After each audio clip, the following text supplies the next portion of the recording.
नमस्कार। आकाशवाणी जयपुर अजमेर से प्रस्तुत हैं प्रादेशिक समाचार।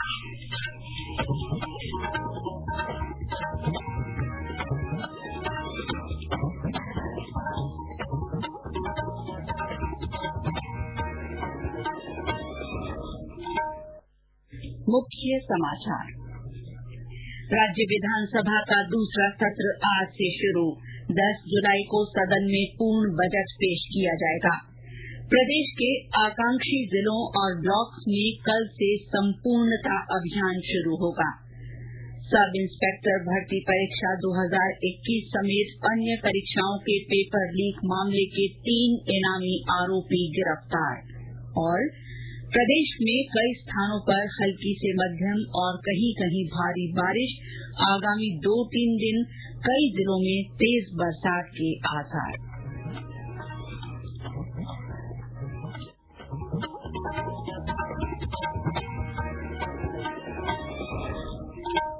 समाचारों के साथ मैं शीला चावला और अब समाचार विस्तार से।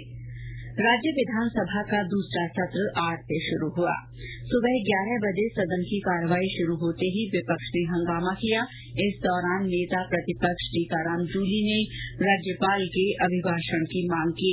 इस पर सत्ता पक्ष और विपक्ष के बीच तीखी नोकझोंक हुई।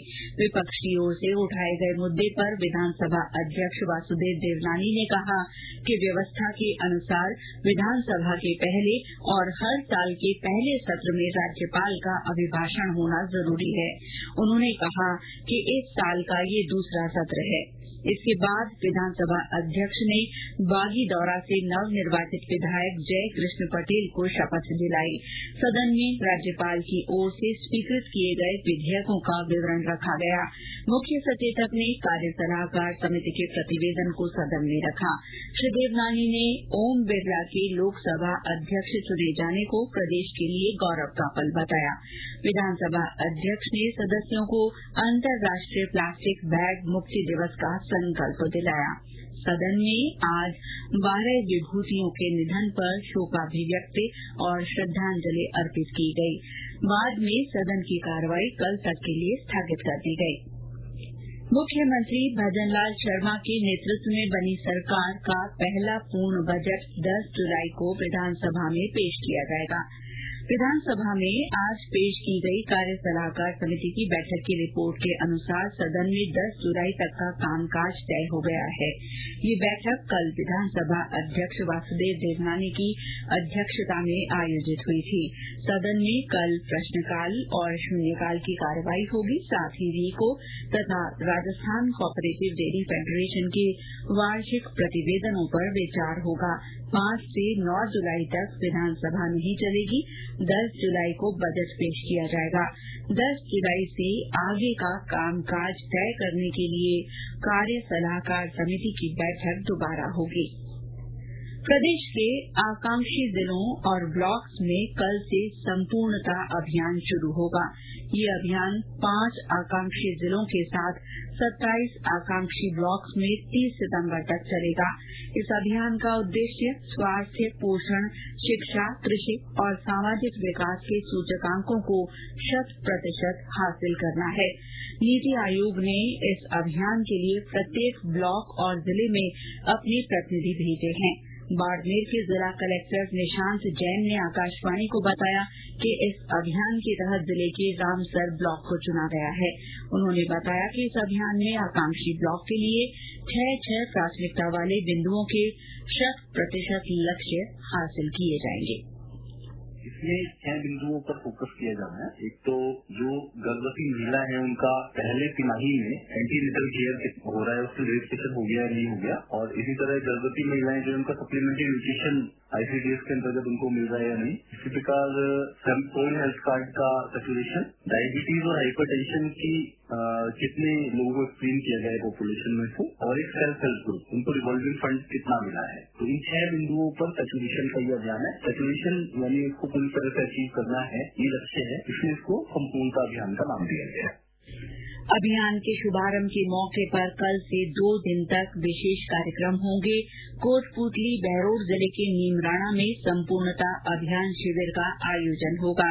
सवाई माधोपुर से हमारे संवाददाता ने बताया कि अभियान के तहत गंगापुर सिटी में स्वास्थ्य, कृषि, शिक्षा, समाज कल्याण सहित अन्य विभागों की ओर से विभिन्न स्वास्थ्य जांच और पोषाहार वितरण के कार्यक्रम होंगे। नीति आयोग की ओर से आकांक्षी जिलों में संपूर्णता अभियान कल से आरंभ हो रहा है। इसके अंतर्गत गंगापुर सिटी में भी अभियान का शुभारंभ होगा। अभियान के अंतर्गत स्वास्थ्य जांच, पोषाहार वितरण, मिट्टी की जांच और मृदा कार्ड वितरण के साथ साथ माध्यमिक विद्यालयों में पाठ्य पुस्तकों की उपलब्धता का आकलन करते हुए इसमें अपेक्षित सुधार के प्रयास किए जाएंगे।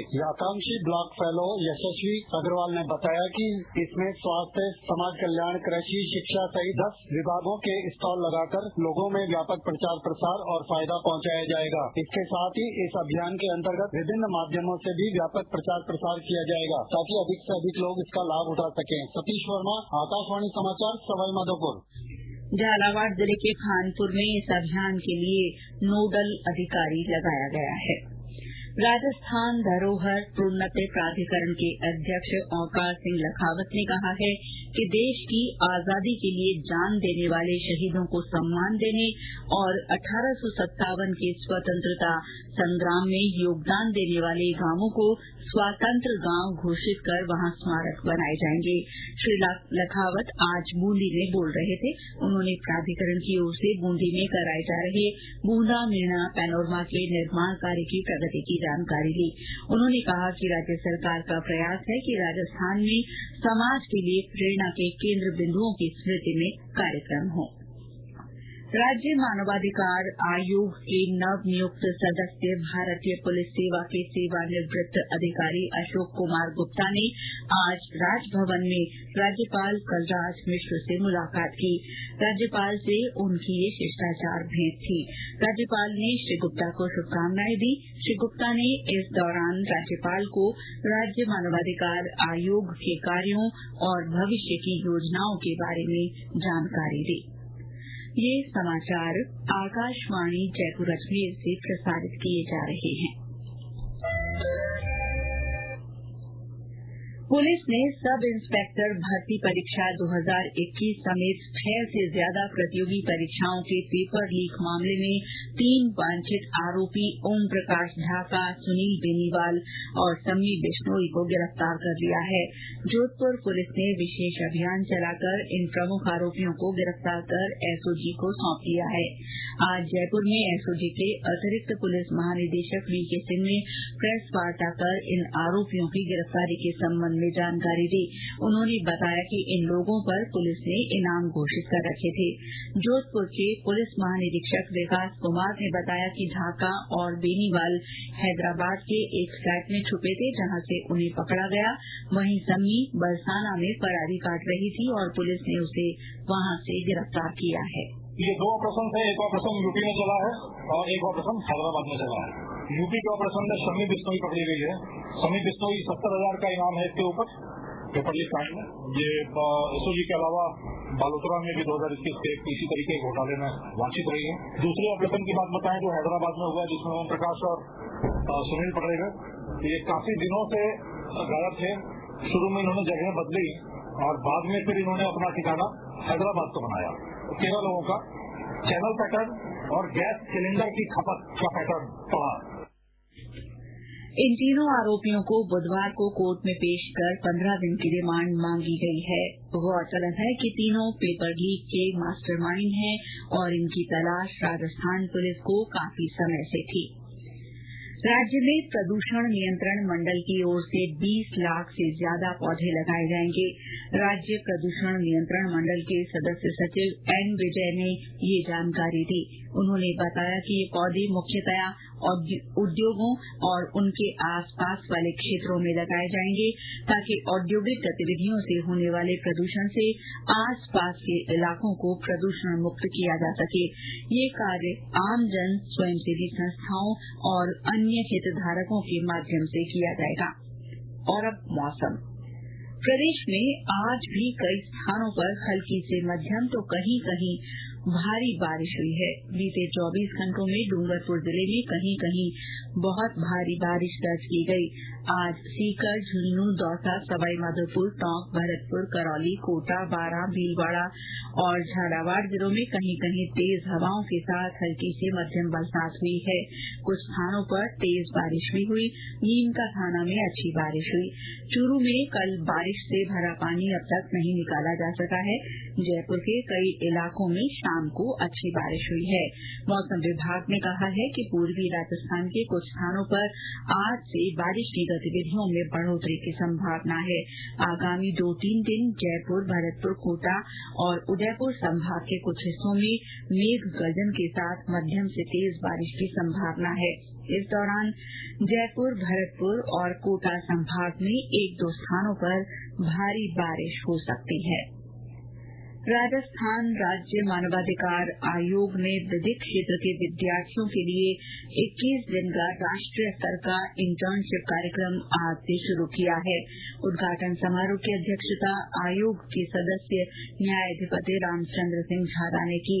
इस मौके पर श्री झाला ने बताया कि मानवाधिकार आयोग में शिकायत दर्ज करवाना बहुत आसान है। कोई भी व्यक्ति स्वयं, डाक द्वारा, ऑनलाइन या किसी अन्य के माध्यम से शिकायत आयोग को भिजवा सकते हैं और इसका कोई शुल्क नहीं लगता है।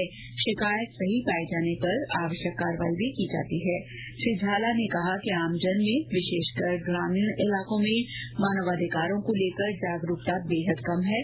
उन्होंने विधि विद्यार्थियों से जागरूक रहकर अपने क्षेत्र में आसपास हो रहे मानवाधिकार उल्लंघन के मामलों में सजगता बरतने को कहा। भरतपुर के विश्व प्रसिद्ध केवलादेव राष्ट्रीय घना पक्षी अभ्यारण्य के पास जल्दी ही जैविक उद्यान बनाया जाएगा। जैविक उद्यान में पर्यटक शेर, बाघ, तेंदुए, घड़ियाल, मगरमच्छ जैसे वन्य और जलीय जीवों को निहार सकेंगे। केवलादेव उद्यान के डीएफओ मानस सिंह ने बताया कि राज्य सरकार ने भरतपुर में जैविक उद्यान विकसित करने की योजना बनाई है। इस उद्यान को तैयार करने में करीब 70 करोड़ रुपए की लागत आएगी।